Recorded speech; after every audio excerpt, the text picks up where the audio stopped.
وقت آئے گا انشاءاللہ، اور ہر ظالم کا تختہ پلٹا ہے، ان قریب اس کا دور آنے والا ہے جب ان کو حکومت حاصل ہوئی۔ اور حکومت کیسے حاصل ہوئی؟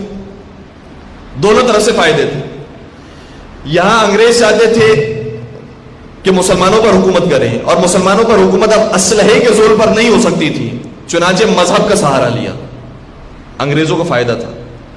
دوسرا فائدہ خود نجدیوں کو تھا کہ نجدیوں نے دیکھا یہ بہت وحشی قوم تھی، اور دیکھا کہ ہم حکومت حاصل کرنا چاہتے ہیں لیکن حکومت حاصل نہیں کر سکتے کیونکہ مسلمانوں کا پریشر بہت زیادہ ہے، تو ہم کس کا ساتھ لیں؟ وہ جو ہر ایک کو کافر کہہ رہے تھے، خود جب ساتھ لینے پر آئے تو کافروں کا ساتھ لیا۔ دو خاندان اس وقت موجود تھے اور دونوں خاندان کی مدد انگریزوں نے حاصل کی۔ شریف حسین کا خاندان، البتہ یہ بھی نام کا شریف تھا، جس اسی طریقے سے اس کو بھی یہ ذمہ داری سونپی گئی مسلمانوں کا قتل کیا جائے،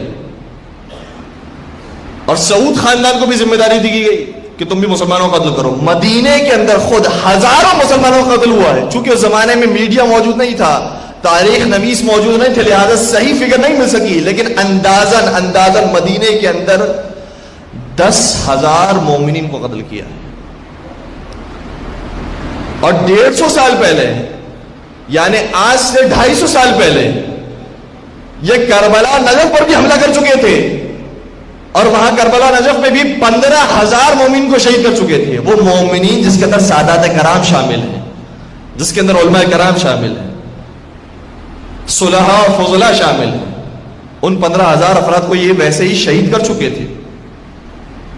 لیکن اس وقت خلافت عثمانیہ تھی، ان کے مقابلے کے لیے لشکر بھیجا گیا، ان کو تہس نہس کر دیا گیا، ان کی جو باقیات تھی وہ دوبارہ جنم لیتی ہے 100 سال کے بعد، 150 سال کے بعد، اور یہ دوبارہ انگریزوں کی سپورٹ سے آگے بڑھتی ہے۔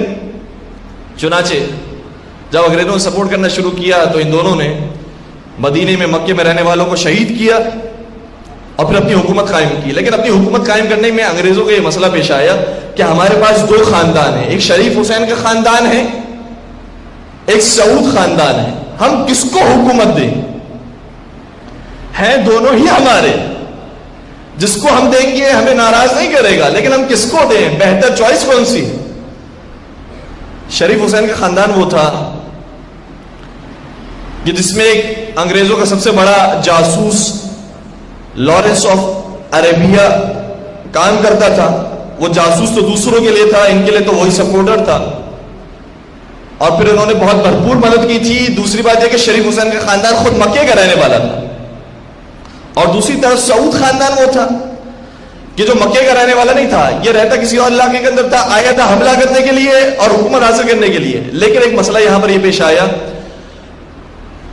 کہ جب یہ دو خاندان ہمارے سامنے موجود تھے تو انگریزوں نے یہ محسوس کیا کہ جو شریف حسین کا خاندان ہے یہاں پر قتل عام کرنے کے بعد حکومت چاہتا ہے اور بہت جلد بازی کر رہا ہے، حکومت لینے کے اندر جلدی کر رہا ہے، ہمارے مشورے کے بغیر، ہمارے حکم کے بغیر کام کرنا شروع کر دیا ہے، اور اس نے حکومت کا اعلان کر دیا۔ جیسے یہ اعلان کیا، انگریزوں کو یہ اعلان بہت سخت ناگوار گزرا، چنانچہ شریف حسین کو ملک بدر کر دیا گیا، اور پھر سعود خاندان کو حکومت دی گئی۔